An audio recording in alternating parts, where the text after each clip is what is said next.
Oh look, that's a big split, look. Disaster H. You ain't got time for this. Got a big split. And another connection. Back of the pond.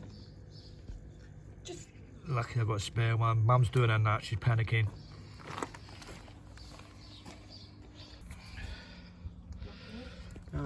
Luckily I had a spare rubber boot, so that's got me out of trouble, so I need to order a spare one of those as backup.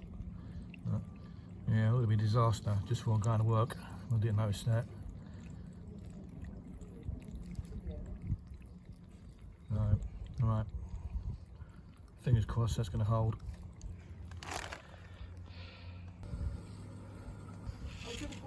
Well, that's worse than it looks. I mean, it's been there probably about 2-3 years, so it hasn't lasted. Yeah, that's quite bad. Thank God I had a spare one.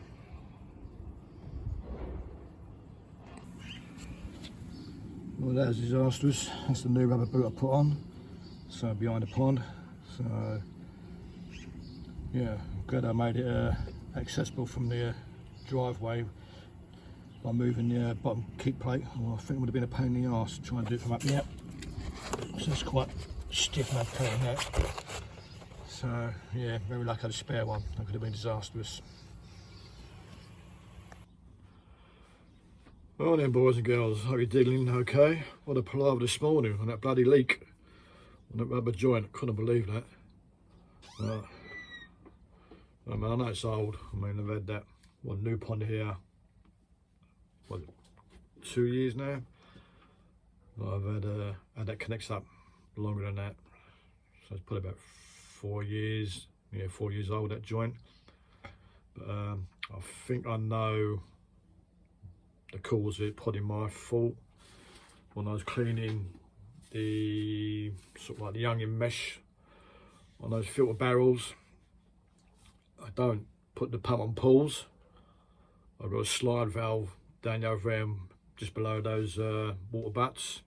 So obviously I shut that off to stop the water coming from the pond into the filters, hence so I can get the sleeves out, just quickly jet wash those onion meshes. So I'm thinking that the pump's still running, and it's a 10,000 litre per minute pump, and of course that water's building up, it's got to go somewhere, and over the years it's just giving and giving, and yesterday it just went.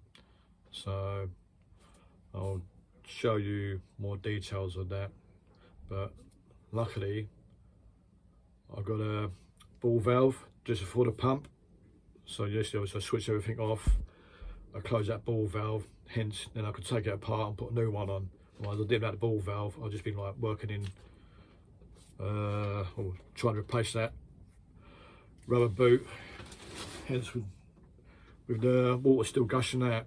So because obviously it would just be relying on pond pressure going down, and so when it gets to a certain level then it would have stopped coming out or stopped running. Sorry about that, but yeah, so I'm glad I got that ball valve on, or just before the pump, so it did save me losing a lot of water. So yeah, I didn't need that just right before I went to work. Yeah, I need that like on the head. So hence when I go out next time down the aquatic place, I've got to get a new rubber boot. So luckily I had a spare. Thank God I did. I was in panic stations. Right, I thought I'd just give an update on that. I'll catch you later. Right guys, right, just done a filter clean on this. So yeah, as mentioned about that rubber boot I gave away on Monday, that's my 10,000 litre per minute pump. Down there, sort of about the mesh, that's your ball valve, so that's coming in from like the bottom drain up to the pump, then turn.